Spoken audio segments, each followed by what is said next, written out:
Programme खास खबर देख रहे दर्शकों का स्वागत। मैं कमलजीत सिद्धू ते तुसीं देख रहे हो द पंजाब टॉक्स। पंजाब दे विच पंजाबी भाषा दे विच जे कोई फेल हो जाए तो उहदे बारे की आखोगे। हुण इहो जी स्थिति है कि कहा जा सकता है कि इस तो वड्डी जिहड़ी है वो लानत होर की हो सकती है कि पंजाबी भाषा दे पेपर दे विचों ही जिहड़े ने 13,000 उम्मीदवार फेल ने नौकरी दे लई उन्होंने प्रीखिया दित्ती सी। तो दूसरी खबर यह आ कि जिहड़ियां साडीआं इत्थों औरतां विदेश जांदियां ने, विदेशों 'ਚ उन्हां दा हो रहा शोषण आ, इहदे उत्ते हुण सख्त कदम चुक्कण दे रौं दे विच आ पंजाब सरकार कि आखिर कौन उन्हां नूं लिजांदा ते किहड़े एजेंट जिहड़े आ उन्हां दे नाल धोखा करदे आ। पहली खबर वल आउने आ कि नौकरी की प्रीखिया हुई है, उस प्रीखिया दे विचों इन्नी वड्डी तादाद विच उम्मीदवारां दा अपनी ही माँ बोली विचों फेल हो जाना, वो भी पंजाब दे विच, ते इस तो वड्डी लानत की हो सकती है। सीनियर पत्रकार चरणजीत भुल्लर होरां दी रिपोर्ट आ, उस दे मुताबक रिपोर्ट पढ़ के ये गल मूँहों निकलती है कि हनेर साईं दा ये की होई जांदा आ। असीं पहलां ये बोलदे हुंदे सीगे, वाकई हनेर साईं दा आ कि जिस इलाके की जुबान है उस इलाके की जुबान दे विच उत्थों दे ही जम्मे पड़े जिहड़े आ उस बोली दे विच फेल हो जाण तो फिर इहनूं तुसीं की आखोगे। इहनूं यही कहा जा सकता है कि जिहड़े कुछ वरे पहलां कंडे बीजे सन कि पहली भाषा दे वजों पंजाबी दे नाल जिहड़ी अंग्रेज़ी अड़ा दित्ती गई सीगी, इस वजह करके ते वो एक खमियाजा जिहड़ा अज उहदे सिट्टे साडे सामने आ रहा, इहदे विच कोई दो राय नहीं गी। आबाकारी ਅਤੇ ਕਾਰ इंस्पैक्टरां दी भर्ती वास्ते हुई लिखती ਪ੍ਰੀਖਿਆ ਦੇ ਵਿੱਚੋਂ करीब 38% उम्मीदवार ਜਿਹੜੇ ਨੇ ਉਹ ਪੰਜਾਬੀ ਦੀ ਪ੍ਰੀਖਿਆ 'ਚ ਹੀ ਫੇਲ ਹੋ ਗਏ ਆ। ਲਿਖਤੀ ਪ੍ਰੀਖਿਆ ਦਾ ਇਹ ਨਤੀਜਾ ਆਪਣੀ ਹੀ ਜ਼ਮੀਨ ਤੇ ਮਾਤ ਭਾਸ਼ਾ ਦੀ ਜ਼ਮੀਨੀ ਸੱਚ ਦੀ ਜਿਹੜੀ ਤਸਵੀਰ ਆ ਉਹਨੂੰ ਪੇਸ਼ ਕਰਦਾ ਆ। ਅਧੀਨ ਸੇਵਾਵਾਂ ਚੋਣ ਬੋਰਡ SS ਬੋਰਡ ਵੱਲੋਂ ਆਬਾਕਾਰੀ ਅਤੇ ਕਾਰ ਇੰਸਪੈਕਟਰਾਂ ਦੀ ਭਰਤੀ ਲਈ ਲਿਖਤੀ ਪ੍ਰੀਖਿਆ ਲਈ ਗਈ ਸੀ, ਜਿਸ ਵਿੱਚ ਪੰਜਾਬੀ विषय की ਪ੍ਰੀਖਿਆ भी शामिल सी ਅਤੇ घट तो घट 50% अंक लैने लाजमी सन। वेरवे अनुसार आबाकारी ਅਤੇ ਕਾਰ इंस्पैक्टरां की लिखती ਪ੍ਰੀਖਿਆ ਦੇ ਵਿੱਚ 36,836 उम्मीदवार बैठे सन, जिन्हां विचों 22,957 उम्मीदवारां ने ਪ੍ਰੀਖਿਆ पास की। इस ਪ੍ਰੀਖਿਆ ਦੇ ਵਿੱਚੋਂ 13,879 उम्मीदवार पंजाबी 'ਚ फेल हो गए, जिन्हां ਦੀ ਦਰ 37.67% ਬਣਦੀ ਹੈ। ਪੰਜਾਬੀ 'ਚੋਂ फेल ਹੋਣ ਕਰਕੇ ਇਹ ਉਮੀਦਵਾਰ ਆਬਾਕਾਰੀ ਅਤੇ ਕਾਰ ਇੰਸਪੈਕਟਰ ਦੀ ਸੂਚੀ ਵਿੱਚ ਹੀ ਸ਼ਾਮਲ ਨਹੀਂ ਹੋ ਸਕੇ। ਦੇਖੋ ਇਸ ਤੋਂ ਵੱਡੇ ਹੋਰ ਕੀ ਗੱਲ ਸਾਹਮਣੇ ਨਿਕਲ ਕੇ ਆਊਗੀ ਕਿ 50% ਆਪਦੀ माँ बोली विचों ही तुसीं मतलब अंक नहीं लै सके तो होर तुसीं करोगे की। इत्थे हुण जिहड़ी गल करनी बनदी है कि जिहड़ा सानूं चा कुद्दिया गया सी, वो बई अंग्रेज़ तां इत्थों गए सीगे ते उस जमाने 'च भी साडे वड्ड वडेरे साडे बाबे दादे जिहड़े सीगे, जिहड़े उस जमाने 'च पढ़ लिख गए सी, उन्होंने तो अंग्रेज़ी उदों भी पढ़ ली सी और बहुत सोहणी पढ़ ली सीगी और वो अंग्रेज़ी विच साडे नालों ज़्यादा महारत रखते सीगे। ये पता नहीं किहड़ियां ने तिकड़मबाजी लड़ाई बहुते वड्डे जिहड़े सिक्ख्या माहर बने जां नीतियां घाड़े बने जिन्हां ने उठ के ये कह दिता, क्योंकि असी एक दौर वो देखिया पंजाब दा जिथों प्राइमरी दे विच पहली जिहड़ी माँ बोली दे रूप दे विच मादरी जुबान जिहड़ी पढ़ाई जाती सी। वैसे भी किसी भी कौम दे विच किसी भी मुल्क दे विच जे उत्थों दे बच्चिआं नूं सही अर्थां दे विच तुसीं मजबूत बनाउणा चाहुंदे हो तो पहली जिहड़ी मुੱਢਲੀ सिक्ख्या हुंदी आ उन्हां दी अपनी मादरी जुबान दे विच दित्ती जांदी आ, उन्हां दी आपदी माँ बोली विच दित्ती जांदी है। पर साडे तां इत्थे होया ही यह है कि मादरी जुबान जिहड़ी सीगी उहनूं दरकिनार करदे होए नाल तां हिंदी नूं लिआंदा, नाल ही विच अंग्रेज़ां दी जुबान अंग्रेज़ी घसोड़ दित्ती। बच्चा जिहड़ा आ पहले मुੱਢਲੀ उम्र दे जिहड़े 5 साल आ जे उहनूं उहदी माँ बोली दे विच ही सिक्ख्या दित्ती जावे तां वो बच्चे दा मुੱਢ मजबूत हुंदा, दिमागी तौर दे उत्ते मजबूत हुंदा आ, वो विकसित हुंदा ते आम तौर दे उत्ते साडे इत्थे लोकां नूं बहुता जिहड़ा डर अंग्रेज़ी दा ही बणिया रिहा आ, हुण भी बणिया रिहा आ। हुण भी साडे पिंडां दे जवाक बहुत अंग्रेज़ी नहीं पढ़दे गे ਤੇ ਬਾਹਰ ਜਾਣ ਵੇਲੇ ਜਿਹੜੇ ਬਹੁਤੇ ਬਾਹਰ ਜਾ ਕੇ ਵੀ ਅੜਦੇ ਆ ਉਹਨਾਂ ਨੂੰ ਅੰਗਰੇਜ਼ੀ ਨਹੀਂ ਆਉਂਦੀ, ਉਹ ਇਸ ਕਰਕੇ ਵੀ ਉਧਰ ਮਾਰ ਖਾ ਜਾਂਦੇ ਆ, ਇਸ ਕਰਕੇ ਉਧਰ ਜਾ ਕੇ ਵੀ ਉਹ ਕਾਮਯਾਬ ਨਹੀਂ ਹੁੰਦੇ। ਪਰ ਕਹਿੰਦੇ ਆ ਕਾਮਯਾਬੀ ਉਦੋਂ ਮਿਲਦੀ ਹੈ ਜਦੋਂ ਆਪਦੀ ਜ਼ੁਬਾਨ ਦੇ ਵਿੱਚ ਵੀ ਤੁਹਾਡੀ ਜਿਹੜੀ ਆ ਪੜ੍ਹਾਈ ਹੋਊ। ਜੇ ਤੁਸੀਂ ਆਪਦੀ ਜ਼ੁਬਾਨ ਦੇ ਵਿੱਚ ਪੱਕੇ ਨਹੀਂ ਗੇ, ਤੁਹਾਡੇ ਨਾਲ ਜਿਹੜੀ ਅੰਗਰੇਜ਼ੀ ਵਾੜ ਦਿੱਤੀ ਗਈ ਹੈ, ਤੁਸੀਂ ਉਹਦੇ ਵਿੱਚ ਕਿਵੇਂ ਪੱਕੇ ਹੋ ਸਕਦੇ ਹੋ। ਇੱਥੇ ਤਾਂ ਆਹ ਹਾਲ ਆ ਕਿ ਆਹ ਖੁਲਾਸਾ ਜਿਹੜਾ ਆ ਸਾਹਮਣੇ ਹੋਇਆ, ਜਿਹੜਾ ਵਾਕਈ ਹੈਰਾਨ ਕਰ ਦੇਣ ਵਾਲਾ ਆ। ਹੁਣ ਅੱਜ ਸੋਚਣ ਦੀ ਲੋੜ ਹੈ ਕਿ ਉਹ ਜਿਹੜੇ ਕੰਡੇ ਬੀਜ ਕੇ ਗਏ ਆ ਲੀਡਰ, ਜਿਹੜੇ ਉਹ ਮਾਹਰ ਕੰਡੇ ਬੀਜ ਕੇ ਗਏ ਆ ਪੰਜਾਬ ਦੇ ਵਿੱਚ, ਉਹਦਾ ਹੁਣ ਇਸ ਪੀੜ੍ਹੀ ਨੂੰ ਖਮਿਆਜ਼ਾ ਭੁਗਤਣਾ ਪੈ ਰਿਹਾ ਆ। ਘੱਟੋ ਘੱਟ ਇਸ ਗੱਲ ਨੂੰ 24-25 ਸਾਲ ਦੇ ਮਰਹਲੇ ਦੇ ਵਿੱਚ ਹੀ ਜਿਹੜੀਆਂ ਸਰਕਾਰਾਂ ਆਈਆਂ ਤੇ ਜਿਹੜੇ ਸਰਕਾਰਾਂ ਦੇ ਨੁਮਾਇੰਦਿਆਂ ਨੇ ਇਹ ਕੀਤਾ ਆ, ਉਹ ਕੁਛ ਵੀ ਲੁਕਾਉਣ ਦੀ ਲੋੜ ਨਹੀਂ ਗੀ। ਅੱਜ ਉਹਨਾਂ ਦੇ ਇਹ ਜਿਹੜੇ ਬੀਜੇ ਹੋਏ ਆ ਨਾ ਫਲ, ਤੇ ਉਹਦਾ ਹੁਣ ਜਿਹੜਾ ਖਮਿਆਜ਼ਾ ਆ ਉਹ ਸਾਨੂੰ ਭੁਗਤਣਾ ਪੈ ਰਿਹਾ। ਅੱਜ ਉਹ ਸਾਡੇ ਸਾਹਮਣੇ ਪ੍ਰਤੱਖ ਰੂਪ ਦੇ ਵਿੱਚ ਆ ਗਿਆ। ਬਹੁਤ ਦੁੱਖ ਹੁੰਦਾ ਕਿ ਜਦੋਂ ਆਪਦੀ ਹੀ ਮਾਂ ਬੋਲੀ ਪੰਜਾਬੀ ਦੇ ਵਿੱਚ ਕੋਈ ਇਸ ਤਰੀਕੇ ਫੇਲ ਹੋ ਜਾਵੇ ਕਿ 50% ਅੰਕ ਵੀ ਨਾ ਲੈ ਸਕੇ। ਇਸ ਨੂੰ ਲੈ ਕੇ ਜਿਹੜੇ ਆ ਉਹ ਸਵਾਲ ਖੜੇ ਹੁੰਦੇ ਆ। ਪ੍ਰੀਖਿਆ ਦੇ ਨਤੀਜੇ ਹੈਰਾਨ ਕਰ ਦੇਣ ਵਾਲੇ ਆ, ਜਿਸ ਵਿੱਚ 46 ਉਮੀਦਵਾਰ ਜਿਹੜੇ ਸੀਗੇ ਉਹ ਅਜਿਹੇ ਸਨ ਜਿਹੜੇ 25 ਅੰਕ ਲੈਣ ਦੀ ਬਜਾਏ ਸਿਰਫ 1 ਤੋਂ 10 ਅੰਕ ਹੀ ਹਾਸਲ ਕਰ ਸਕੇ। ਲਓ ਹੋਰ ਸੁਣ ਲਓ। ਤੇ ਇਸ ਤਰ੍ਹਾਂ 3678 ਉਮੀਦਵਾਰ ਜਿਹੜੇ ਸੀ 11 ਤੋਂ 20 ਅੰਕ ਲੈ ਸਕੇ। ਕਰੀਬ 10,152 ਉਮੀਦਵਾਰਾਂ ਦੇ ਅੰਕ 20 ਤੋਂ 25 ਅੰਕਾਂ ਦੇ ਦਰਮਿਆਨ ਰਹੇ। ਆਬਾਕਾਰੀ ਅਤੇ ਕਾਰ ਇੰਸਪੈਕਟਰ ਦੀ ਪ੍ਰੀਖਿਆ ਦੇਣ ਵਾਲਿਆਂ ਵਿੱਚ 19,457 ਲੜਕੀਆਂ ਸ਼ਾਮਲ ਆ। ਇਸੇ ਤਰ੍ਹਾਂ ਅਧੀਨ ਸੇਵਾਵਾਂ ਚੋਣ ਬੋਰਡ ਵੱਲੋਂ ਸਟੈਨੋਟਾਈਪਿਸਟ ਦੀਆਂ ਅਸਾਮੀਆਂ ਵਾਸਤੇ ਲਿਖਤੀ ਪ੍ਰੀਖਿਆ ਵਿੱਚ 4,627 ਉਮੀਦਵਾਰ ਬੈਠੇ ਆ, ਜਿਨ੍ਹਾਂ ਚੋਂ 20.38% ਉਮੀਦਵਾਰ ਜਿਹੜੇ ਆ ਉਹ ਪੰਜਾਬੀ ਚੋਂ ਫੇਲ ਹੋ ਗਏ ਆ। ਵੈਟਰਨਰੀ ਇੰਸਪੈਕਟਰਾਂ ਦੀ ਭਰਤੀ ਲਈ ਹੋਈ ਪ੍ਰੀਖਿਆ ਦੇ ਵਿੱਚੋਂ 9.20% ਉਮੀਦਵਾਰ ਪੰਜਾਬੀ ਚੋਂ ਫੇਲ ਹੋਏ ਆ। ਤੇ ਲਾਈਵ ਸਟਾਕ ਸੁਪਰਵਾਈਜ਼ਰ ਦੇ ਵਾਸਤੇ ਹੋਈ ਲਿਖਤੀ ਪ੍ਰੀਖਿਆ ਵਿੱਚੋਂ 6% ਉਮੀਦਵਾਰ ਪੰਜਾਬੀ ਚੋਂ ਪਾਸ ਨਹੀਂ ਹੋ ਸਕੇ। ਇੱਦਾਂ ਦੇ ਰੁਝਾਨ ਦੇਖ ਕੇ ਪੰਜਾਬ ਸਰਕਾਰ ਨੂੰ ਚੌਕਸ ਹੋਣ ਦੀ ਲੋੜ ਹੈ। ਹਾਲਾਂਕਿ ਇਹਨਾਂ ਉਮੀਦਵਾਰਾਂ ਨੇ ਗ੍ਰੈਜੂਏਸ਼ਨ ਵਿੱਚ ਪੰਜਾਬੀ ਪੜ੍ਹੀ ਹੋਈ ਸੀ ਤੇ ਇੱਥੇ ਕਮੀ ਰਹੀ ਹੈ ਕਿ ਇਸ ਦੀ ਘੋਖ ਹੋਣੀ ਚਾਹੀਦੀ ਹੈ।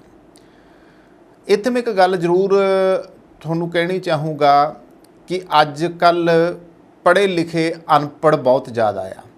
ਪੜ੍ਹੇ ਲਿਖੇ ਅਨਪੜ੍ਹ ਜਦੋਂ ਅਸੀਂ ਪਿੰਡਾਂ ਦੇ ਵਿੱਚ ਹੁੰਦੇ ਸੀਗੇ ਤਾਂ ਸਾਡੇ ਜਿਹੜੇ ਅਨਪੜ੍ਹ ਸੀ ਉਹ ਜ਼ਿਆਦਾ ਪੜ੍ਹੇ ਲਿਖੇ ਹੁੰਦੇ ਸੀਗੇ।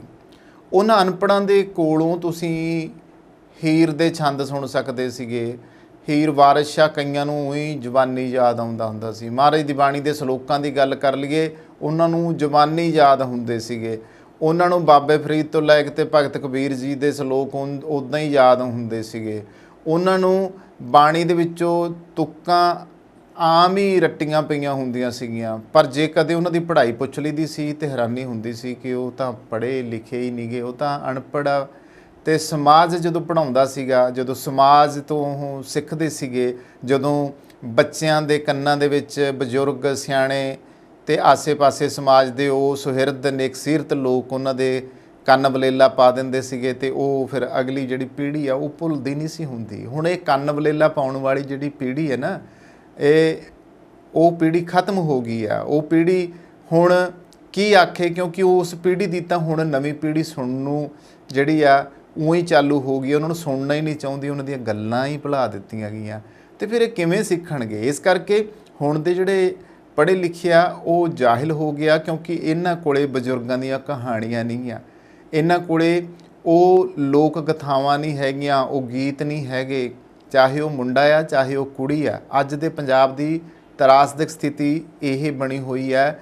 ਤੇ ਇਸ ਕਰਕੇ ਜਦੋਂ ਵੀ ਕੋਈ ਕੌਮ, ਉਸ ਦੇ ਬੱਚੇ, ਉਸ ਦੀ ਨੌਜਵਾਨ ਪੀੜ੍ਹੀ ਆਪਣੇ ਮੂਲ ਨਾਲੋਂ ਜੜ੍ਹਾਂ ਨਾਲੋਂ ਟੁੱਟਦੀ ਹੈ ਤੇ ਉਹ ਆਪਦੇ ਨਾਲ ਬਹੁਤ ਕੁਛ ਦਾ ਨੁਕਸਾਨ ਕਰ ਜਾਂਦੀ ਹੈ ਤੇ ਬਹੁਤ ਕੁਛ ਗਵਾ ਜਾਂਦੀ ਹੈ। ਚਾਹੇ ਉਹ ਹੁਣ ਆਪਣੇ ਮੁਲਕ ਦੇ ਵਿੱਚ ਰਹਿਣ ਵਾਲੇ ਵਿਦਿਆਰਥੀ ਹੋਣ, ਮੁੰਡੇ ਕੁੜੀਆਂ, ਤੇ ਚਾਹੇ ਉਹ ਵਿਦੇਸ਼ਾਂ 'ਚ ਗਏ, ਉਹਨਾਂ ਨੇ ਤਾਂ ਟੁੱਟਣਾ ਹੀ ਟੁੱਟਣਾ, ਉਹਨਾਂ ਨੂੰ ਤਾਂ ਪਤਾ ਹੀ ਕੱਖ ਨਹੀਂ। ਹੁਣ ਦੇ ਕਿਸੇ ਮੁੰਡੇ ਕੁੜੀ ਨੂੰ ਤੁਸੀਂ ਕੋਈ ਸਾਹਿਤ ਵਿੱਚੋਂ ਗੱਲ ਪੁੱਛ ਕੇ ਦੇਖ ਲਓ, ਤੁਸੀਂ ਉਹਨਾਂ ਨੂੰ ਚੰਦ ਸਾਹਿਤਕਾਰਾਂ ਦੇ ਨਾਂ ਹੀ ਪੁੱਛ ਕੇ ਦੇਖ ਲਓ ਵੀ ਪੰਜਾਬੀ ਦੇ ਜਿਹੜੇ ਸੂਫੀ ਸਾਹਿਤਕਾਰ ਆ ਉਹ ਕੌਣ ਸੀਗੇ, ਆਧੁਨਿਕ ਯੁੱਗ ਦੇ ਸਾਹਿਤਕਾਰ ਕੌਣ ਸੀਗੇ, ਅੱਜ ਦੇ ਯੁੱਗ ਦੇ ਵਿੱਚ ਜਿਹੜੇ ਆ ਹੁਣ ਕਿਹੜੇ ਕਵੀ ਸ਼ਾਇਰ ਚੱਲਦੇ ਪਏ ਆ, ਜਾਂ ਫਿਰ ਉਹਨਾਂ ਨੂੰ ਕਿਸੇ ਚੰਗੀ ਕਿਤਾਬ ਬਾਰੇ ਪੁੱਛ ਲਓ।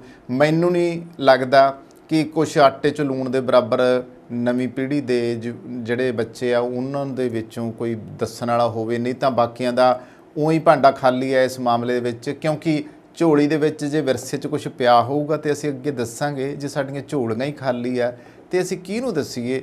ਇਸ ਕਰਕੇ ਇਹ ਜਿਹੜੀ ਝੋਲੀ ਸੱਖਣੀ ਹੋਈ ਹੈ ਨਾ, ਇਹਦੇ ਪਿੱਛੇ ਸਾਡੀਆਂ ਕਿਤੇ ਸਰਕਾਰਾਂ ਦਾ ਵੀ ਅਹਿਮ ਰੋਲ ਹੈ, ਸਾਡੇ ਸਮਾਜ ਦਾ ਵੀ ਰੋਲ ਹੈ, ਤੇ ਇਸ ਤੋਂ ਇਲਾਵਾ ਜਿਹੜੀ ਪੰਜਾਬੀ ਵਿਰੋਧੀ ਲਾਬੀ ਆ ਉਹਨਾਂ ਦਾ ਵੀ ਇੱਕ ਵੱਡਾ ਇਹਦੇ ਵਿੱਚ ਰੋਲ ਹੈ। ਇੱਥੇ ਪੰਜਾਬੀ ਯੂਨੀਵਰਸਿਟੀ ਦੇ ਡੀਨ ਭਾਸ਼ਾਵਾਂ ਜਿਹੜੇ ਨੇ ਰਜਿੰਦਰਪਾਲ ਸਿੰਘ ਬਰਾੜ ਇਸ ਨਤੀਜੇ ਨੂੰ ਪੰਜਾਬੀ ਲਈ ਸ਼ੁਭ ਦੱਸ ਰਹੇ ਆ। ਉਹਨਾਂ ਕਿਹਾ ਕਿ ਇਸ ਨਤੀਜੇ ਵਿੱਚ ਜਿਹੜੇ ਪੰਜਾਬੀ 'ਚੋਂ ਪਾਸ ਹੋਏ ਨੇ ਉਹਨਾਂ ਦਾ ਹੀ ਪੰਜਾਬ ਵਿੱਚ ਨੌਕਰੀ ਤੇ ਹੱਕ ਬਣਦਾ ਆ। ਜਿਨ੍ਹਾਂ ਨੂੰ ਪੰਜਾਬ ਦੀ ਜ਼ਮੀਨੀ ਹਕੀਕਤ ਦਾ ਹੀ ਪਤਾ ਨਹੀਂ, ਉਹਨਾਂ ਦਾ ਪੰਜਾਬੀ 'ਚੋਂ ਫੇਲ ਹੋਣਾ ਇੱਕ ਤਰੀਕੇ ਨਾਲ ਪੰਜਾਬ ਦਾ ਭਲਾ ਹੀ ਹੈ।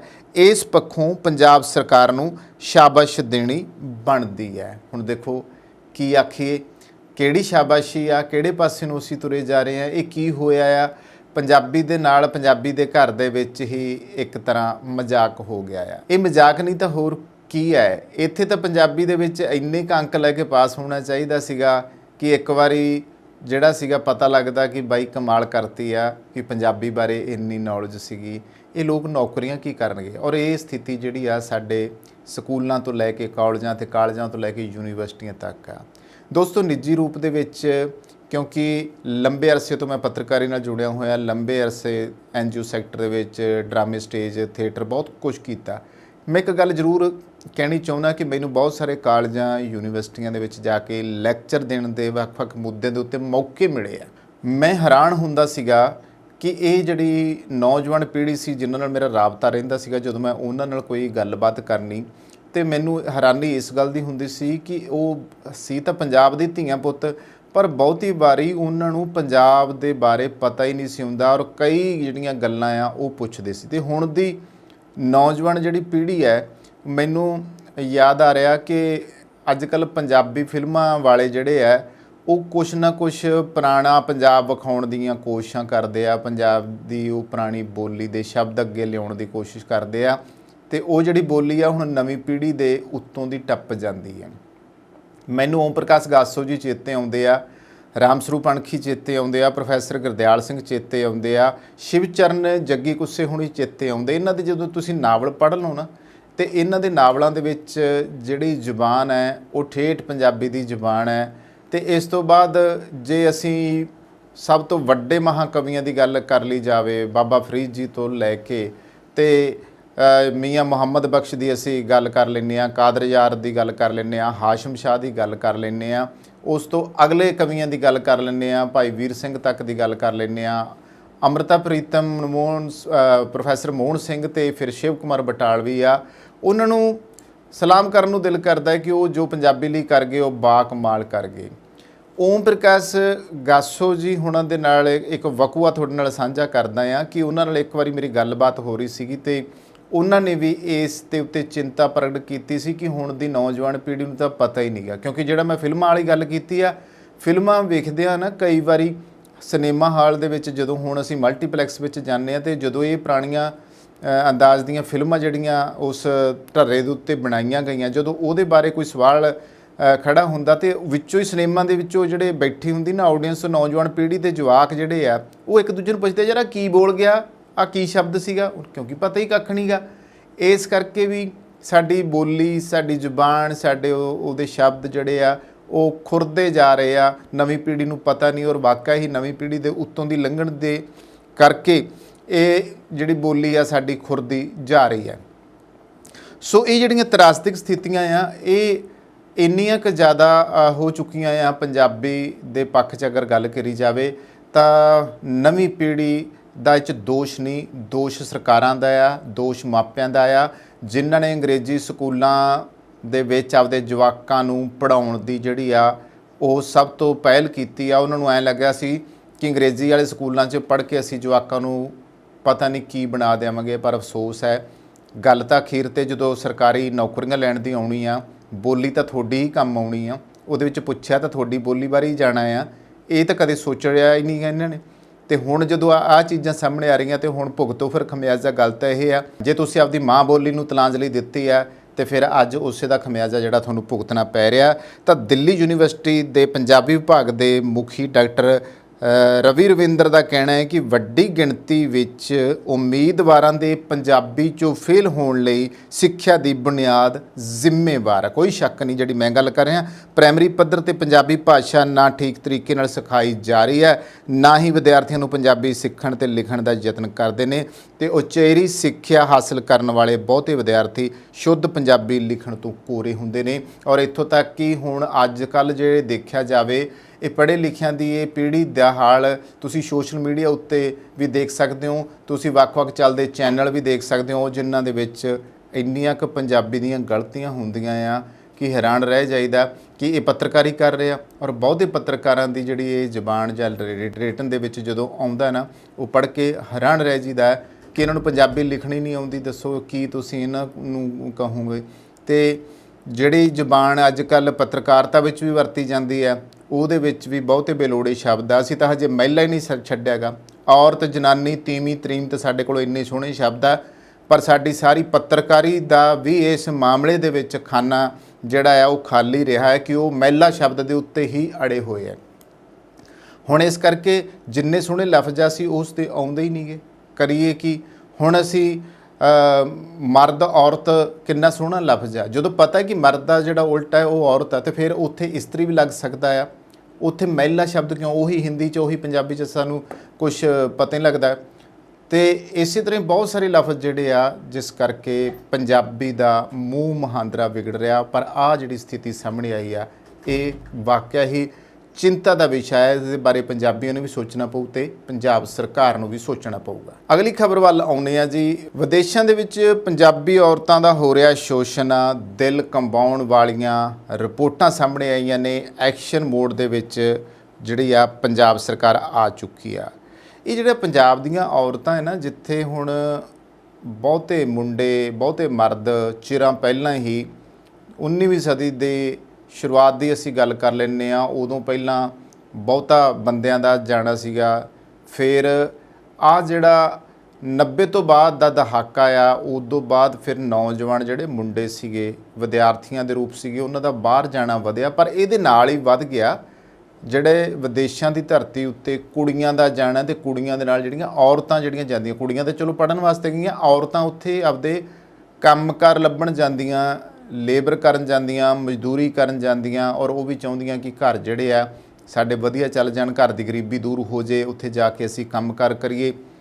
ਦੁਆਬਾ ਜੇ ਖੇਤਰ ਦੀ ਗੱਲ ਕਰ ਲਈ ਜਾਵੇ ਤਾਂ ਉੱਥੋਂ ਵੱਡੀ ਤਾਦਾਦ ਵਿੱਚ ਲੋਕ ਬਾਹਰ ਗਏ ਆ, ਮਰਦ ਬਾਹਰ ਗਏ ਆ, ਨੌਜਵਾਨ ਮੁੰਡੇ ਕੁੜੀਆਂ ਬਾਹਰ ਗਏ ਆ, ਔਰਤਾਂ ਵੀ ਬਾਹਰ ਗਈਆਂ। ਦੁਆਬੇ ਦੇ ਇਲਾਕੇ ਦੀ ਗੱਲ ਕੀਤੀ ਜਾਵੇ ਤਾਂ ਜਲੰਧਰ ਜਿਹੜੀ ਆ ਏਜੰਟਾਂ ਦੀ ਵੱਡੀ ਮੰਡੀ ਸੀ। ਜਲੰਧਰ ਤੋਂ ਬਾਅਦ ਹੌਲੀ ਹੌਲੀ ਨਵਾਂ ਸ਼ਹਿਰ, ਹੁਸ਼ਿਆਰਪੁਰ, ਫਿਰ ਲੁਧਿਆਣਾ, ਅੰਮ੍ਰਿਤਸਰ।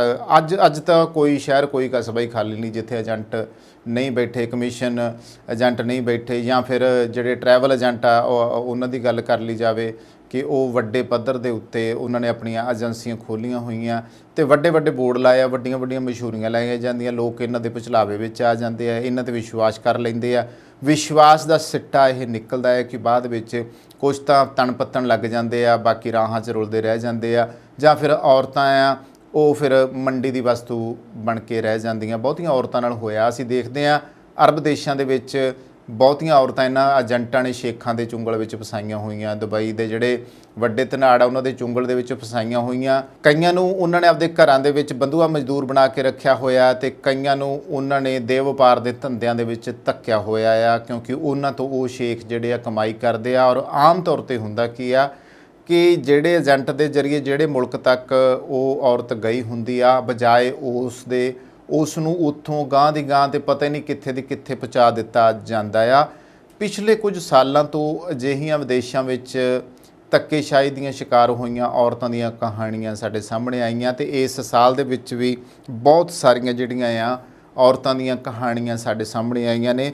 ਪੰਜਾਬ ਦੀਆਂ ਔਰਤਾਂ ਨੂੰ ਵਿਦੇਸ਼ਾਂ ਵਿੱਚ ਭੇਜ ਕੇ ਉਹਨਾਂ ਨਾਲ ਹੋ ਰਹੇ ਸ਼ੋਸ਼ਣ ਦੀਆਂ ਰਿਪੋਰਟਾਂ ਜਿੰਨੀਆਂ ਆਈਆਂ ਆ ਸਾਹਮਣੇ, ਉਸ ਤੋਂ ਮਗਰੋਂ ਪੰਜਾਬ ਸਰਕਾਰ ਜਿਹੜੀ ਆ ਉਹ ਬਿਲਕੁਲ ਐਕਸ਼ਨ ਮੂਡ ਦੇ ਵਿੱਚ ਆ।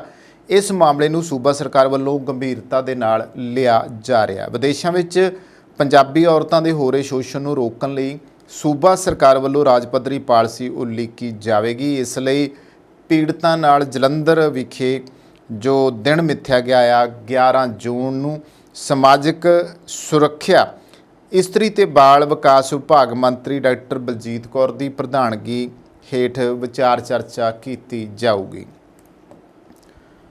ਹੁਣ ਹਾਲਾਤ ਕੀ ਹੈ ਕਿ ਪੰਜਾਬ ਦੇ ਨੌਜਵਾਨਾਂ ਦੇ ਅੰਦਰ ਵਿਦੇਸ਼ ਦੀ ਧਰਤੀ ਉੱਤੇ ਜਾ ਕੇ ਵਸਣ ਦੀ ਲਾਲਸਾ ਜਿਹੜੀ ਹੈ ਉਹ ਘਟਣ ਦੀ ਬਜਾਏ ਦਿਨੋਂ ਦਿਨ ਵੱਧਦੀ ਜਾ ਰਹੀ ਹੈ। ਫਿਰ ਵੀ ਗੈਰ ਕਾਨੂੰਨੀ ਏਜੰਟਾਂ ਦਾ ਇਹ ਗੋਰਖ ਧੰਦਾ ਰੁਕਣ ਦਾ ਨਾਮ ਨਹੀਂ ਲੈ ਰਿਹਾ। ਕਿੰਨੇ ਹੀ ਅਜਿਹੇ ਹਾਦਸੇ ਹਰ ਰੋਜ਼ ਵਾਪਰ ਰਹੇ ਨੇ ਜੋ ਸਾਡੇ ਸਾਹਮਣੇ ਨਹੀਂ ਆਉਂਦੇ। ਇਸ ਵਿੱਚ ਕਿਤੇ ਨਾ ਕਿਤੇ ਸਾਡੀਆਂ ਸਰਕਾਰਾਂ ਵੀ ਦੋਸ਼ੀ ਨੇ।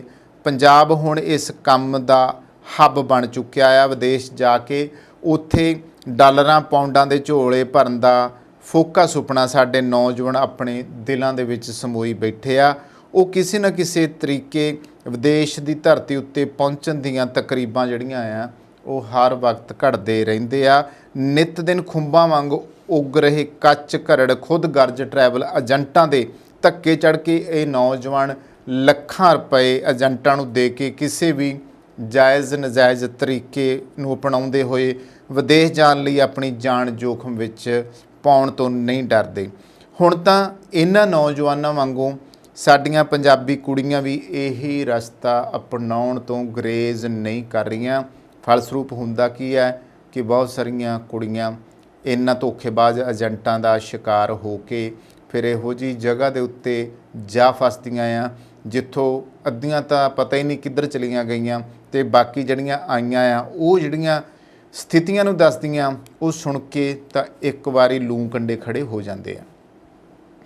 ਸਮਾਜਿਕ ਸੁਰੱਖਿਆ, ਇਸਤਰੀ ਤੇ ਬਾਲ ਵਿਕਾਸ ਵਿਭਾਗ ਮੰਤਰੀ ਡਾਕਟਰ ਬਲਜੀਤ ਕੌਰ ਨੇ ਦੱਸਿਆ ਹੈ ਕਿ ਪੰਜਾਬ ਦੀਆਂ ਔਰਤਾਂ ਜੋ ਵਿਦੇਸ਼ਾਂ ਵਿੱਚ ਜਾਣ ਦੀਆਂ ਇੱਛੁਕ ਹੈ, ਉੱਥੇ ਵਸੀਆਂ ਹੋਈਆਂ ਨੇ ਜਾਂ ਫਿਰ ਵਾਪਸ ਆ ਚੁੱਕੀਆਂ ਨੇ, ਉਹਨਾਂ ਦੇ ਹੱਕਾਂ ਦੀ ਰਾਖੀ ਲਈ ਮੁੱਖ ਮੰਤਰੀ ਭਗਵੰਤ ਮਾਨ ਹੋਰਾਂ ਦੀ ਅਗਵਾਈ ਵਾਲੀ ਪੰਜਾਬ ਸਰਕਾਰ ਵੱਲੋਂ ਵਿਸ਼ੇਸ਼ ਤੌਰ ਤੇ ਧਿਆਨ ਦਿੱਤਾ ਜਾ ਰਿਹਾ ਹੈ। ਉਹਨਾਂ ਦੱਸਿਆ ਹੈ ਕਿ ਕੁਝ ਏਜੰਟਾਂ ਵੱਲੋਂ ਸੂਬੇ ਦੀਆਂ ਔਰਤਾਂ ਨੂੰ ਵਿਦੇਸ਼ਾਂ ਵਿੱਚ ਗੈਰ ਕਾਨੂੰਨੀ ਢੰਗ ਨਾਲ ਭੇਜਣ ਦੇ ਮੰਤਵ ਨਾਲ ਨੌਕਰੀ ਦਾ ਝਾਂਸਾ ਦੇਣਾ ਤੇ ਗਲਤ ਬਿਆਨਬਾਜ਼ੀ ਕਰਕੇ ਉਹਨਾਂ ਦਾ ਕਈ ਤਰ੍ਹਾਂ ਸ਼ੋਸ਼ਣ ਕੀਤਾ ਜਾਂਦਾ ਹੈ। ਇਸ ਸਥਿਤੀ ਤੇ ਕਾਬੂ ਪਾਉਣ ਲਈ ਪੰਜਾਬ ਸਰਕਾਰ ਵੱਲੋਂ ਇੱਕ ਰਾਜ ਪੱਧਰੀ ਪਾਲਿਸੀ ਤਿਆਰ ਕੀਤੀ ਜਾ ਰਹੀ ਹੈ। ਇਹਦਾ ਉਪਰਾਲਾ ਜਿਹੜਾ ਆ ਉਹ ਹੁਣ ਕੋਸ਼ਿਸ਼ਾਂ ਹੋ ਰਹੀਆਂ ਨੇ।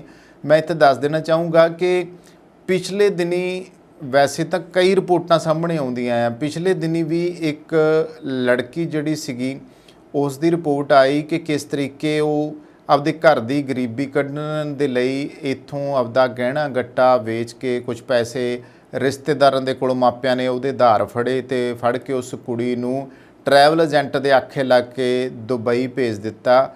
ਤੇ ਦੁਬਈ ਦੇ ਵਿੱਚ ਬਜਾਏ ਉਹਨੂੰ ਕੰਮ ਮਿਲਣ ਦੀ ਉਹਨੂੰ ਗਾਂਹ ਕਿਸੇ ਹੋਰ ਸੂਬੇ ਦੇ ਵਿੱਚ ਜਿਹੜਾ ਸੀਗਾ ਉੱਧਰ ਭੇਜ ਦਿੱਤਾ ਗਿਆ, ਜਿੱਥੇ ਫਿਰ ਉਹਨੂੰ ਲਿਜਾਇਆ ਗਿਆ। ਉੱਥੇ ਜਿਹੜੀ ਘਰ ਦੀ ਔਰਤ ਸੀਗੀ ਉਹਨੇ ਉਹਨੂੰ ਜਾਂਦਿਆਂ ਸਾਰੇ ਜਿਵੇਂ ਉਹ ਕੁੜੀ ਉੱਥੇ ਪਹੁੰਚੀ ਤੇ ਉਹਨੂੰ ਕੰਮਕਾਰ ਕਰਨ ਲਾ ਦਿੱਤਾ, ਉਹਨੂੰ ਝਾੜੂ ਫੜਾ ਦਿੱਤਾ। ਜੇ ਉਹ ਚਾਹ ਪਾਣੀ ਮੰਗਦੀ ਸੀ ਤਾਂ ਉਹਨੂੰ ਕਹਿੰਦੀ ਸੀ ਪਹਿਲਾਂ ਭਾਂਡੇ ਮਾਂਜ ਜਾਂ ਫਿਰ ਘਰ ਦੀ ਸਫਾਈ ਕਰ, ਤੇ ਉਹ ਘਰ ਵੀ ਕਹਿੰਦੇ ਐਡਾ ਵੱਡਾ ਜਿੱਥੇ ਉਹ ਕੁੜੀ ਫਸੀ। ਤੇ ਫਿਰ ਉਸ ਕੁੜੀ ਨੂੰ ਕਿਹਾ ਜਾਂਦਾ ਸੀ ਆ ਮਾਡਰਨ ਕੱਪੜੇ ਪਾ, ਤੂੰ ਸ਼ਾਮ ਨੂੰ ਕਿਤੇ ਜਾਣਾ ਆ, ਕੋਈ ਤੈਨੂੰ ਲੈਣ ਆਊਗਾ।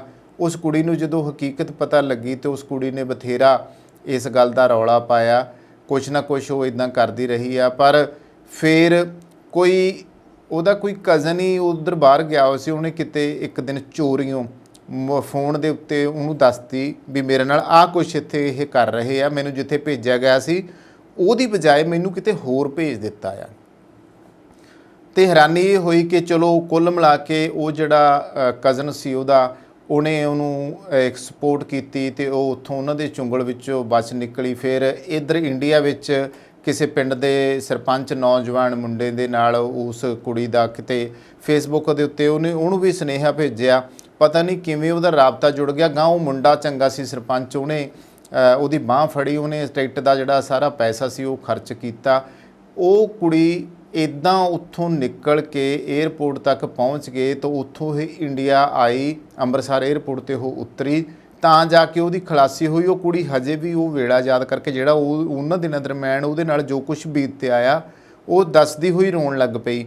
ਤਾਂ ਇਹ ਜਿਹੜੀ ਆ ਮੀਡੀਆ ਦੇ ਉੱਤੇ ਆਈ ਆ, ਔਰ ਇਹੋ ਜਿਹੀਆਂ ਕਿੰਨੀਆਂ ਕੁੜੀਆਂ ਆ ਜਿਨ੍ਹਾਂ ਦਾ ਸਰੀਰਕ ਸ਼ੋਸ਼ਣ ਵੀ ਹੋਇਆ, ਧੱਕੇਸ਼ਾਹੀ ਵੀ ਉਹਨਾਂ ਨਾਲ ਕੀਤੀ ਗਈ ਆ, ਔਰ ਉਹਨਾਂ ਨੂੰ ਉਧਰ ਵੇਸ਼ਵਾ ਗਮਣੀ ਦੇ ਵਿੱਚ ਧੱਕਣ ਲਈ ਅਜਿਹੇ ਏਜੰਟ ਤੇ ਜਿਹੜੇ ਗਾਂ ਉਹਨਾਂ ਦੇ ਬੈਠੇ ਹੋਏ ਦਲਾਲ ਹੈ ਉਹ ਇਹ ਕੰਮ ਕਰਦੇ ਆ। ਕਿਉਂਕਿ ਕੋਈ ਭਾਵੇਂ ਹੋਵੇ ਕੁੜੀ ਜਿਹਨੂੰ ਕਿਸੇ ਦੇ ਘਰ ਆਇਆ ਦੀ ਨੌਕਰੀ ਮਿਲਦੀ ਹੋਵੇ ਜਾਂ ਕੋਈ ਘਰ ਦੇ ਵਿੱਚ ਕੁਕਿੰਗ ਦਾ ਕੰਮ ਕਰਨ ਦਾ ਮੌਕਾ ਮਿਲਦਾ ਹੋਵੇ, ਇਹ ਨਹੀਂ ਸਾਰੀਆਂ ਕੁੜੀਆਂ ਨਾਲ ਹੀ ਹੁੰਦਾ ਆ, ਪਰ ਬਹੁਤਾ ਤਾਂ ਇਹੀ ਹੋ ਰਿਹਾ। ਗੱਲ ਅਸੀਂ ਸਿਰਫ ਔਰਤਾਂ ਦੇ ਹੋ ਰਹੇ ਸ਼ੋਸ਼ਣ ਦੀ ਕਰ ਰਹੇ ਹਾਂ ਕਿ ਉਹਨਾਂ ਨੂੰ ਕਿਹੜੀਆਂ ਸਥਿਤੀਆਂ ਦੇ ਵਿੱਚੋਂ ਲੰਘਣਾ ਪੈਂਦਾ ਆ। ਤੇ ਉਹਨਾਂ ਦਾ ਕਹਿਣਾ ਆ ਕਿ ਇਸ ਪਾਲਿਸੀ ਜਿਹੜੀ ਕਿ ਹੁਣ ਪੰਜਾਬ ਸਰਕਾਰ ਬਣਾਉਣ ਜਾ ਰਹੀ ਹੈ ਵਿੱਚ ਹਰ ਤਰ੍ਹਾਂ ਦਾ ਸ਼ੋਸ਼ਣ ਭੁਗਤ ਚੁੱਕੀਆਂ ਔਰਤਾਂ ਦੇ ਦੁਖਾਂਤ ਨੂੰ ਸੁਣਨਾ ਤੇ ਉਹਨਾਂ ਦੇ ਸੁਝਾਵਾਂ ਨੂੰ ਪਾਲਿਸੀ ਵਿੱਚ ਸ਼ਾਮਲ ਕਰਨ ਲਈ 11 ਜੂਨ ਨੂੰ ਡਿਪਟੀ ਕਮਿਸ਼ਨਰ ਜਲੰਧਰ ਦੇ ਦਫ਼ਤਰ ਵਿਖੇ 11 ਵਜੇ ਤੋਂ ਲੈ ਕੇ 1 ਵਜੇ ਤੱਕ ਵਿਚਾਰ ਚਰਚਾ ਦਾ ਜਿਹੜਾ ਪ੍ਰੋਗਰਾਮ ਆ ਉਹ ਕਰਵਾਇਆ ਜਾ ਰਿਹਾ। ਮੰਤਰੀ ਨੇ ਦੱਸਿਆ ਹੈ ਕਿ ਔਰਤਾਂ ਦੇ ਸ਼ੋਸ਼ਣ ਸੰਬੰਧੀ ਘਟਨਾਵਾਂ ਜਿਹੜੀਆਂ ਨੇ ਖਾਸ ਤੌਰ ਤੇ ਅਮਰੀਕਾ, ਕੈਨੇਡਾ, ਆਸਟ੍ਰੇਲੀਆ, ਨਿਊਜ਼ੀਲੈਂਡ, ਮੱਧ ਪੂਰਬੀ ਦੇਸ਼ ਜਿਵੇਂ ਕੁਵੈਤ, ਦੁਬਈ, ਓਮਾਨ ਆਦਿ ਜਿਹਦਾ ਮੈਂ ਚਰਚਾ ਕਰਕੇ ਹਟਿਆ, ਇਹਨਾਂ ਅਜਿਹੇ ਮੁਲਕਾਂ ਤੋਂ ਮੰਦਭਾਗੀਆਂ ਜਿਹੜੀਆਂ ਰਿਪੋਰਟਾਂ ਆ ਉਹ ਪ੍ਰਾਪਤ ਹੁੰਦੀਆਂ। ਉਹਨਾਂ ਕਿਹਾ ਕਿ ਅਜਿਹੇ ਮਾੜੇ ਵਤੀਰੇ ਨੂੰ ਸੂਬਾ ਸਰਕਾਰ ਵੱਲੋਂ ਗੰਭੀਰਤਾ ਨਾਲ ਲਿਆ ਗਿਆ ਆ। ਔਰਤਾਂ ਨੂੰ ਗੈਰ ਕਾਨੂੰਨੀ ਢੰਗ ਨਾਲ ਵਿਦੇਸ਼ ਲਿਜਾਣ ਦੀਆਂ ਘਟਨਾਵਾਂ 'ਚ ਪੰਜਾਬ ਪੁਲਿਸ ਤੁਰੰਤ ਕੇਸ ਦਰਜ ਕਰੂਗੀ। ਇਹ ਖਬਰ ਵੀ ਆਈ ਸੀ ਕਿ ਭਾਰਤ ਤੋਂ ਮੱਧ ਪੂਰਬੀ ਦੇਸ਼ਾਂ 'ਚ ਔਰਤਾਂ ਨੂੰ ਗੈਰ ਕਾਨੂੰਨੀ ਢੰਗ ਨਾਲ ਸਮਗਲਿੰਗ ਕਰਕੇ ਲਿਜਾਣ ਦੀਆਂ ਘਟਨਾਵਾਂ ਸਾਹਮਣੇ ਆਉਣ ਤੋਂ ਬਾਅਦ ਹੁਣ ਪੰਜਾਬ ਪੁਲਿਸ ਨੇ ਅਜਿਹੀਆਂ ਘਟਨਾਵਾਂ ਨੂੰ ਲੈ ਕੇ ਤਿਆਰੀ ਕਰ ਲਈ ਆ। ਇਹ ਵੀ ਖਬਰ ਜਿਹੜੀ ਹੈ ਆਈ ਸੀ ਕਿ ਪੰਜਾਬ ਬਿਊਰੋ ਆਫ ਇਨਵੈਸਟੀਗੇਸ਼ਨ ਦੇ ਡਾਇਰੈਕਟਰ ਤੇ ADGP LK ਯਾਦਵ ਨੇ ਇੱਕ ਪੱਤਰ ਜਾਰੀ ਕੀਤਾ ਜਿਸ ਵਿੱਚ ਕਿਹਾ ਗਿਆ ਹੈ ਕਿ ਪੰਜਾਬ ਵਿੱਚ ਔਰਤਾਂ ਨੂੰ ਵਿਦੇਸ਼ਾਂ 'ਚ ਗੈਰ ਕਾਨੂੰਨੀ ਢੰਗ ਨਾਲ ਲਿਜਾਣ ਦੀਆਂ ਘਟਨਾਵਾਂ ਨੂੰ ਰੋਕਣ ਦੇ ਉਦੇਸ਼ ਨਾਲ ਪੁਲਿਸ ਵੱਲੋਂ ਹੁਣ ਤੁਰੰਤ ਕਾਰਵਾਈ ਕੀਤੀ ਜਾਊਗੀ ਤੇ ਸ਼ਿਕਾਇਤ ਮਿਲਦਿਆਂ ਹੀ ਪੁਲਿਸ ਥਾਣੇ ਦੇ ਵਿੱਚ FIR ਦਰਜ ਕਰ ਦਿੱਤੀ ਜਾਵੇਗੀ। ADGP LK ਯਾਦਵ ਨੇ ਦੱਸਿਆ ਕਿ ਫਿਰੋਜ਼ਪੁਰ ਦੇ ਪੁਲਿਸ ਥਾਣਾ ਘੱਲਖੁਰਦ ਵਿੱਚ 2 ਮਈ ਨੂੰ FIR ਨੰਬਰ 38 ਦਰਜ ਹੋਈ ਹੈ ਜਿਸ ਵਿੱਚ ਕੁਝ ਏਜੰਟਾਂ ਖਿਲਾਫ ਕਾਰਵਾਈ ਕੀਤੀ ਗਈ। ਜਿਹੜੀ ਮੈਂ ਇਸ ਟਾਈਮ ਤੁਹਾਨੂੰ ਇਹ ਖਬਰ ਸਾਂਝੀ ਕਰ ਰਿਹਾ, ਇਹ ਕੁਝ ਮਹੀਨੇ ਪੁਰਾਣੀ ਖਬਰ ਹੈ ਜਿਸ ਦੇ ਵਿੱਚ ਇਹ ਸਟੈਪ ਲੈਣ ਦੀ ਪੰਜਾਬ ਸਰਕਾਰ ਦੇ ਵੱਲੋਂ ਪੰਜਾਬ ਪੁਲਿਸ ਦੇ ਵੱਲੋਂ ਕੋਸ਼ਿਸ਼ ਕੀਤੀ ਗਈ ਸੀ, ਜਿਹਦੇ ਵਿੱਚ ਇਹ ਗੱਲ ਕੀਤੀ ਗਈ ਸੀ। ਉਹਨਾਂ ਦੱਸਿਆ ਕਿ ਮਾਮਲੇ ਦੀ ਗੰਭੀਰਤਾ ਤੇ ਸੰਵੇਦਨਸ਼ੀਲਤਾ ਨੂੰ ਧਿਆਨ ਵਿੱਚ ਰੱਖਦੇ ਹੋਏ ਫੀਲਡ ਵਿੱਚ ਤਾਇਨਾਤ ਸਾਰੇ ਪੁਲਿਸ ਅਧਿਕਾਰੀਆਂ ਨੂੰ ਹਦਾਇਤਾਂ ਕਰ ਦਿੱਤੀਆਂ ਗਈਆਂ ਨੇ ਕਿ ਉਹ ਸ਼ਿਕਾਇਤਾਂ ਮਿਲਦੇ ਹੀ ਕੇਸ ਦਰਜ ਕਰਨ ਤਾਂ ਜੋ ਕੋਈ ਵੀ ਵਿਅਕਤੀ ਵਿਦੇਸ਼ ਦੌੜਨ ਵਿੱਚ ਕਾਮਯਾਬ ਨਾ ਹੋ ਸਕੇ। ਉਹਨਾਂ ਕਿਹਾ ਕਿ ਇਹਨਾਂ ਮਾਮਲਿਆਂ ਵਿੱਚ ਲੁਧਿਆਣਾ ਰੇਂਜ ਦੇ IG ਤੇ IPS ਅਧਿਕਾਰੀ ਜਿਹੜੇ ਨੇ ਉਹਨਾਂ ਨੂੰ ਲਗਾਇਆ ਗਿਆ ਆ ਤਾਂ ਕਿ FIR ਦਰਜ ਕਰਨ ਦੇ ਵਿੱਚ ਕੋਈ ਦਿੱਕਤ ਨਾ ਹੋਵੇ। ਤਾਂ IG ਜਿਹੜੇ ਨੇ ਲੋਕਾਂ ਦੀਆਂ ਸ਼ਿਕਾਇਤਾਂ ਮਿਲਣ ਤੋਂ ਬਾਅਦ ਇਹ ਯਕੀਨੀ ਬਣਾਉਣਗੇ ਕਿ ਪੁਲਿਸ ਥਾਣਿਆਂ ਦੇ ਵਿੱਚ FIR ਦਰਜ ਕੀਤੀ ਜਾ ਰਹੀ ਹੈ ਜਾਂ ਨਹੀਂ। ਤਾਂ ਇੱਥੇ ਇਹ ਪੁਲਿਸ ਦਾ ਸਟੈਪ ਸੀਗਾ ਤੇ ਹੁਣ ਇਸ ਤੋਂ ਬਾਅਦ ਜਿਹੜਾ ਆ ਉਹ ਪੰਜਾਬ ਸਰਕਾਰ ਜਿਹੜਾ ਆ ਉਹ ਇਸ ਦੇ ਲਈ ਜਿਹੜਾ ਉਪਰਾਲਾ ਕਰਨ ਜਾ ਰਹੀ ਹੈ। ਤਾਂ ਜਿਹੜੇ ਬਲਜੀਤ ਕੌਰ ਮੰਤਰੀ ਨੇ ਉਹਨਾਂ ਦਾ ਕਹਿਣਾ ਆ ਕਿ NRI ਵਿਅਕਤੀਆਂ, ਏਜੰਟਾਂ, ਰਿਸ਼ਤੇਦਾਰਾਂ ਦੇ ਝਾਂਸੇ ਵਿੱਚ ਆ ਕੇ ਧੋਖਾ ਖਾ ਚੁੱਕੀਆਂ ਔਰਤਾਂ ਨੂੰ ਇਸ ਵਿਚਾਰ ਚਰਚਾ ਵਿੱਚ ਸ਼ਾਮਲ ਹੋਣ ਲਈ ਖੁੱਲ੍ਹਾ ਸੱਦਾ ਦਿੱਤਾ ਗਿਆ ਆ।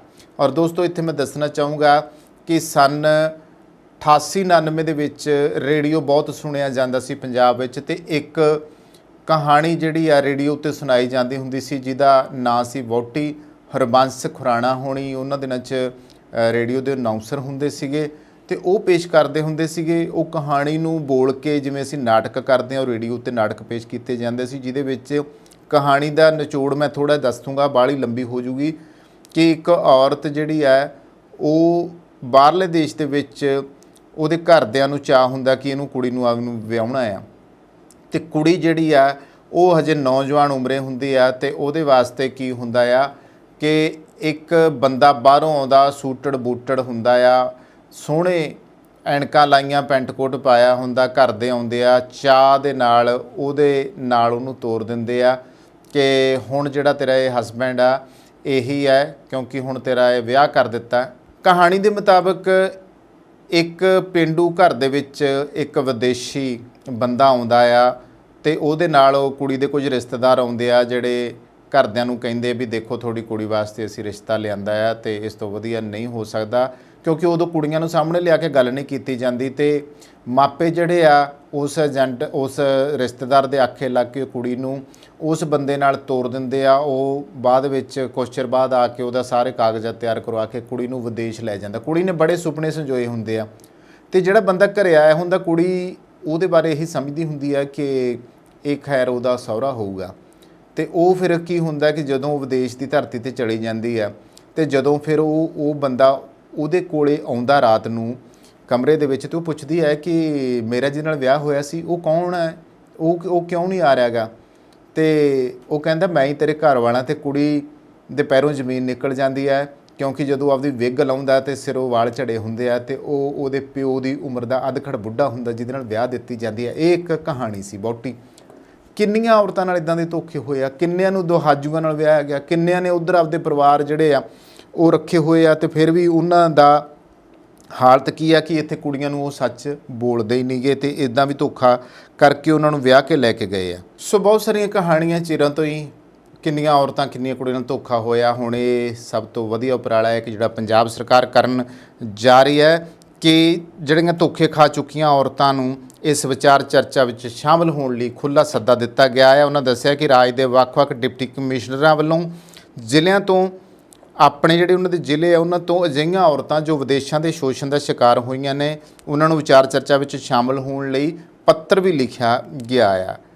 ਇਸ ਚਰਚਾ ਵਿੱਚ ਸ਼ਾਮਲ ਹੋਣ ਲਈ ਜੋ ਪੱਤਰ ਲਿਖਿਆ ਗਿਆ ਉਹ ਸੱਦਾ ਪੱਤਰੀ ਹੈ ਕਿ ਤੁਸੀਂ ਆਓ ਤੇ ਸਾਡੇ ਕੋਲੇ ਆ ਕੇ ਆਪਦੇ ਜਿਹੜੇ ਦੁੱਖੜੇ ਆ ਉਹ ਦੱਸੋ। ਵਧੇਰੇ ਜਾਣਕਾਰੀ ਲਈ ਉਹਨਾਂ ਨੇ फ़ोन ਨੰਬਰ ਵੀ ਦਿੱਤੇ ਹੋਏ ਆ। ਮੈਂ ਜਰਾ फ़ोन ਨੰਬਰ ਬੋਲ ਦਿੰਦਾ ਆ। फ़ोन ਨੰਬਰ ਤੁਸੀਂ ਵੀ ਨੋਟ ਕਰ ਸਕਦੇ ਹੋ ਜੇ ਤੁਸੀਂ ਸੁਣਦੇ ਹੋ, ਜਿੱਥੇ ਵੀ ਸੁਣਦੇ ਹੋ ਤੁਹਾਡਾ ਕੋਈ ਰਿਸ਼ਤੇਦਾਰ ਜਾਂ ਕਿਸੇ ਵੀ ਲੜਕੀ ਨਾਲ ਕਿਸੇ ਔਰਤ ਨਾਲ ਇਸ ਤਰ੍ਹਾਂ ਦੀ ਧੱਕੇਸ਼ਾਹੀ ਹੋਈ ਆ ਤੇ ਉਹ ਆਪਣੇ ਦੁੱਖ ਜਿਹੜੇ ਉੱਥੇ ਦੱਸ ਸਕਦੀ ਆ। ਜਿਨ੍ਹਾਂ ਏਜੰਟਾਂ ਖਿਲਾਫ ਕਾਰਵਾਈ ਨਹੀਂ ਹੋਈ ਉਹ ਉੱਥੇ ਹੋ ਸਕਦੀ ਆ, ਕਿਉਂਕਿ ਇੱਥੇ ਹੁਣ ਸਰਕਾਰ ਆਪ ਮੰਗ ਰਹੀ ਆ ਤੇ ਤੁਸੀਂ ਸਹਿਯੋਗ ਦਿਓ, ਤੁਸੀਂ ਜਾ ਕੇ ਜਿਹੜੇ ਆਪਣੇ ਦੁੱਖ ਉਹਨਾਂ ਨੂੰ ਦੱਸੋ। ਤਾਂ ਨੰਬਰ ਹੈਗੇ ਜੀ 0181 22 53 285। ਫਿਰ ਇੱਕ ਵਾਰੀ ਨੰਬਰ ਬੋਲ ਦਿੰਦਾ ਹੈ 0181 22 53 285 ਤੇ ਦੂਸਰਾ ਨੰਬਰ ਆ 7009 3915 ਅਤੇ ਸਖੀ ਵਨ ਸਟਾਪ ਸੈਂਟਰ ਜਲੰਧਰ ਦਾ ਜਿਹੜਾ ਨੰਬਰ ਆ ਉਹ ਵੀ ਨੋਟ ਕਰ ਲਓ 90231 31010। ਇਹ ਨੰਬਰ ਆ ਜਿਨ੍ਹਾਂ ਦੇ ਉੱਤੇ ਤੁਸੀਂ ਸੰਪਰਕ ਕਰ ਸਕਦੇ ਹੋ ਤਾਂ ਕਿ ਤੁਹਾਡੇ ਜਿਹੜੇ ਆ ਇਹ ਦੁੱਖ ਜਿਨ੍ਹਾਂ ਨੇ ਦਿੱਤੇ ਆ ਉਹਨਾਂ ਨੂੰ ਕਾਬੂ ਕੀਤਾ ਜਾ ਸਕੇ, ਉਹਨਾਂ ਏਜੰਟਾਂ ਦੇ ਖਿਲਾਫ ਕਾਰਵਾਈ ਕੀਤੀ ਜਾ ਸਕੇ ਤਾਂ ਕਿ ਫਿਰ ਬਾਕੀ ਔਰਤਾਂ ਨੂੰ ਵੀ ਤੇ ਲੜਕੀਆਂ ਨੂੰ ਵੀ ਸੁਚੇਤ ਕੀਤਾ ਜਾ ਸਕੇ ਕਿ ਮੁੜ ਕੇ ਫਿਰ ਇਹ ਟਰੈਵਲ ਏਜੰਟ ਜਿਹੜੇ ਆ ਉਹਨਾਂ ਨਾਲ ਧੋਖਾ ਨਾ ਕਰਨ। ਸੋ ਦੋਸਤੋ ਇਹ ਸੀ ਦੋ ਖਬਰਾਂ ਜਿਨ੍ਹਾਂ ਦੇ ਉੱਤੇ ਚਰਚਾ ਕੀਤੀ ਆ। ਕਿੱਦਾਂ ਲੱਗਦੇ ਨੇ ਸਾਡੇ ਪ੍ਰੋਗਰਾਮ ਸਾਨੂੰ ਜ਼ਰੂਰ ਦੱਸਿਆ ਕਰੋ। ਇੱਥੇ ਹੀ ਸਮਾਪਤੀ ਕਰਦੇ ਹਾਂ। ਕੈਮਰਾ ਪਰਸਨ ਜਸ਼ਨਦੀਪ ਦੇ ਨਾਲ ਕਮਲਜੀਤ ਸਿੱਧੂ ਦਾ ਪੰਜਾਬ ਟਾਕਸ।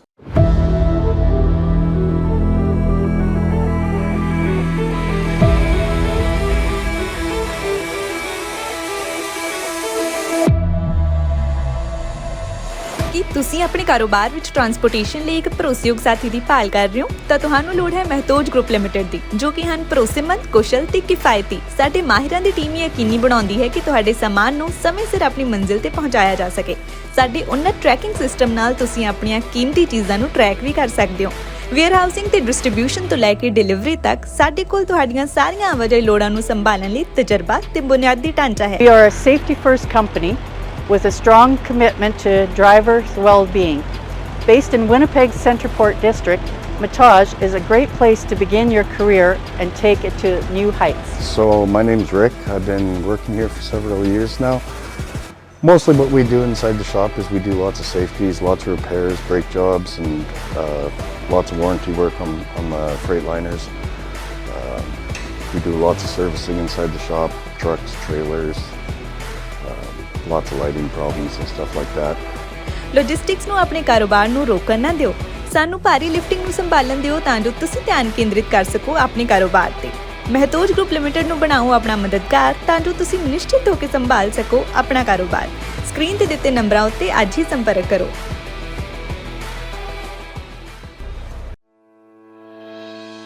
ਜਦੋਂ ਯੂਐਸ ਅਤੇ ਕੈਨੇਡਾ ਵਿਚਕਾਰ ਸਰਹੱਦ ਪਾਰ ਸ਼ਿਪਿੰਗ ਦੀ ਗੱਲ ਆਉਂਦੀ ਹੈ ਤਾਂ ਤੁਹਾਨੂੰ ਲੋੜ ਹੈ ਅਜਿਹੀ ਕੰਪਨੀ ਦੀ ਜਿਸ ਤੇ ਤੁਸੀਂ ਭਰੋਸਾ ਕਰ ਸਕੋ, ਜਿਸ ਕੋਲ ਕੰਮ ਨੂੰ ਸਹੀ ਢੰਗ ਨਾਲ ਕਰਨ ਦਾ ਅਨੁਭਵ, ਮੁਹਾਰਤ ਅਤੇ ਸਰੋਤ ਹੋਣ। ਤੁਹਾਨੂੰ ਲੋੜ ਹੈ ਫੋਰਟਰੈਕਸ ਦੀ। ਉੱਤਰੀ ਅਮਰੀਕਾ ਵਿੱਚ ਪ੍ਰਮੁੱਖ ਕ੍ਰਾਸ ਬਾਰਡਰ ਟਰੱਕਿੰਗ ਲਈ ਸਭ ਤੋਂ ਭਰੋਸੇਮੰਦ ਅਤੇ ਤਜਰਬੇਦਾਰ ਕੰਪਨੀ। ਸਤਿ ਸ਼੍ਰੀ ਅਕਾਲ ਜੀ, ਵੈਲਕਮ ਟੂ ਫੋਰਟਰੈਕਸ, ਤੁਹਾਡੀ ਆਪਣੀ ਨਾਰਥ ਅਮਰੀਕਾ ਵਾਈਡ ਕੰਪਨੀ। ਫੋਰਟਰੈਕਸ ਤੁਹਾਨੂੰ ਪ੍ਰੋਵਾਈਡ ਕਰਦੀ ਹੈ ਕੈਨੇਡਾ ਵਾਈਡ ਅਤੇ ਕ੍ਰਾਸ ਬਾਰਡਰ ਟਰਾਂਸਪੋਰਟ ਸਰਵਿਸਿਜ਼, ਜਿੱਥੇ ਕਿ ਡੈਡੀਕੇਟਿਡ ਰਨਸ ਕੈਲੀਫੋਰਨੀਆ ਅਤੇ ਟੈਕਸਸ ਦੇ ਨਾਲ ਕੈਨੇਡਾ ਵਾਈਡ ਫਲੈਕਸੀਬਲ ਵਰਕ ਵੀ ਪ੍ਰੋਵਾਈਡ ਕੀਤਾ ਜਾਂਦਾ ਹੈ। ਸਾਡੀ ਡਿਸਪੈਚ ਟੀਮ ਕੰਜ਼ਿਊਮਰ ਅਤੇ ਕਸਟਮਰ ਦੋਨਾਂ ਲਈ ਹੀ 24 ਆਵਰ ਕੰਮ ਕਰਦੀ ਹੈ ਅਤੇ ਇਸੇ ਦੇ ਨਾਲ ਹੀ 24 ਆਵਰ ਰੋਡ ਸਾਈਡ ਅਸਿਸਟੈਂਸ ਸਾਡੇ ਡਰਾਈਵਰ ਵੀਰਾਂ ਵਾਸਤੇ ਉਪਲਬਧ ਕੀਤੀ ਜਾਂਦੀ ਹੈ, ਜਿੱਥੇ ਕਿ ਯਾਰਡ ਦੇ ਵਿੱਚ ਹੀ ਤੁਹਾਨੂੰ ਸਕੇਲ, ਕ੍ਰਾਸ ਡੌਕ ਅਤੇ ਫਿਊਲ ਸਟੇਸ਼ਨ ਦੀਆਂ ਸਰਵਿਸਿਜ਼ ਪ੍ਰੋਵਾਈਡ ਕੀਤੀਆਂ ਜਾਂਦੀਆਂ ਹਨ। ਤੁਹਾਡਾ ਸਮਾਨ, ਪਿਆਰ ਤੇ ਵਿਸ਼ਵਾਸ ਕਿੰਨਾ ਜ਼ਿਆਦਾ ਕੀਮਤੀ ਹੈ, ਇਸ ਗੱਲ ਨੂੰ ਫੋਰਟਰੈਕਸ ਚੰਗੀ ਤਰ੍ਹਾਂ ਸਮਝਦਾ ਹੈ ਅਤੇ ਅਸੀਂ ਇਸ ਨੂੰ ਬਹੁਤ ਸਾਵਧਾਨੀ ਤੇ ਧਿਆਨ ਨਾਲ ਤੁਹਾਡੇ ਆਪਣਿਆਂ ਤੱਕ ਪਹੁੰਚਾਉਂਦੇ ਹਾਂ। ਸਾਡੀ ਆਧੁਨਿਕ ਟਰੈਕਿੰਗ ਟੈਕਨੋਲੋਜੀ ਦੀ ਮਦਦ ਨਾਲ ਤੁਸੀਂ ਆਪਣੀ ਸ਼ਿਪਮੈਂਟ ਨੂੰ ਟਰੈਕ ਕਰ ਸਕਦੇ ਹੋ। ਇਸ ਲਈ ਭਾਵੇਂ ਮੰਜ਼ਿਲ ਕਿੰਨੀ ਹੀ ਦੂਰ ਕਿਉਂ ਨਾ ਹੋਏ, ਫੋਰਟਰੈਕਸ ਤੁਹਾਡਾ ਪਿਆਰ ਤੁਹਾਡੇ ਆਪਣਿਆਂ ਤੱਕ ਪਹੁੰਚਾਉਣ ਲਈ ਹੈ ਹਮੇਸ਼ਾ ਤਿਆਰ। ਅੱਜ ਹੀ ਸਾਡੀ ਡਰਾਈਵਰਾਂ, ਵੇਅਰਹਾਊਸਾਂ ਅਤੇ ਲੌਜਿਸਟਿਕ ਮਾਹਿਰਾਂ ਦੇ ਵਿਆਪਕ ਨੈਟਵਰਕ ਨਾਲ ਜੁੜੋ ਤੇ ਆਪਣੇ ਕਾਰੋਬਾਰ ਨੂੰ ਉਚੇਰੇ ਪੱਧਰ ਤੇ ਲੈ ਜਾਓ। ਫੋਰਟਰੈਕਸ ਤੁਹਾਡਾ ਭਰੋਸਾ ਹਮੇਸ਼ਾ ਬਰਕਰਾਰ ਰੱਖਦੀ ਆਈ ਹੈ ਤੇ ਹਮੇਸ਼ਾ ਰੱਖੇਗੀ। ਹੋਰ ਜਾਣਨ ਲਈ ਅੱਜ ਹੀ ਸਾਡੇ ਨਾਲ ਸੰਪਰਕ ਕਰੋ।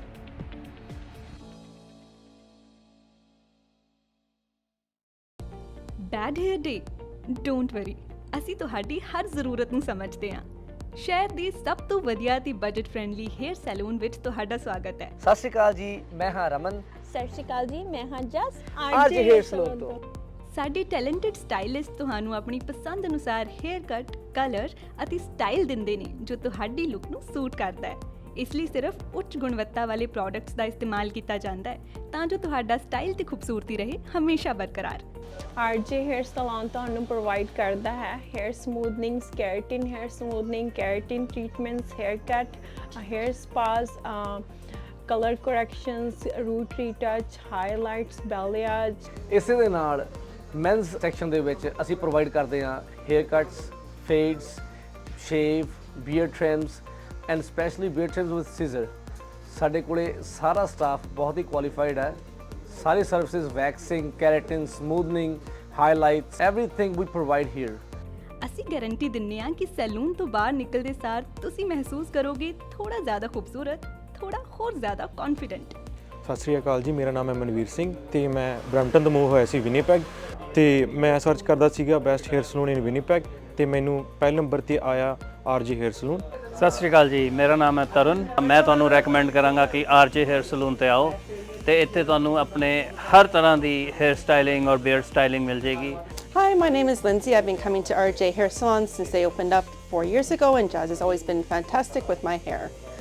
ਅਸੀਂ ਸਿਰਫ ਹੇਅਰ ਕੱਟ ਨਹੀਂ ਕਰਦੇ ਬਲਕਿ ਤੁਹਾਡੀ ਖੂਬਸੂਰਤੀ ਸੰਵਾਰਦੇ ਹਾਂ, ਕਿਉਂਕਿ ਸਾਡਾ ਮੰਨਣਾ ਹੈ ਜਦੋਂ ਤੁਸੀਂ ਖੁਦ ਨੂੰ ਚੰਗੇ ਲੱਗਦੇ ਹੋ ਤਾਂ ਤੁਹਾਨੂੰ ਸਭ ਚੰਗਾ ਲੱਗਦਾ ਹੈ। Your own saloon, your own style. ਤਾਂ ਇਸ ਨਾਲ ਹੀ ਸਾਡੀ ਅਨਦਰ RJ ਹੇਅਰ ਸਲੂਨ ਦੀ ਬ੍ਰਾਂਚ ਓਪਨ ਹੋ ਰਹੀ ਹੈ ਜਿਹਦੀ ਕਿ ਲੋਕੇਸ਼ਨ ਆ 601 ਮਨਰੋ ਐਵੇਨਿਊ। ਤਾਂ ਤੁਸੀਂ ਉੱਥੇ ਵੀ ਜ਼ਰੂਰ ਵਿਜ਼ਿਟ ਕਰ ਸਕਦੇ ਹੋ। ਈਸਟ ਦੇ ਵਿੱਚ ਰਹਿੰਦੇ ਕਸਟਮਰਸ ਲਈ ਨੇੜੇ ਆ ਤੇ ਸਾਡਾ ਕੰਟੈਕਟ ਨੰਬਰ ਆ 2049988959। ਆਪਣੇ ਵਾਲਾਂ ਦੀ ਸਕਿਨ ਨੂੰ ਦਿਓ ਇੱਕ ਨਵੀਂ ਪਹਿਚਾਨ। ਅੱਜ ਹੀ ਕਾਲ ਕਰੋ ਜਾਂ ਵਿਜ਼ਿਟ ਕਰੋ RJ ਹੇਅਰ ਸੈਲੂਨ।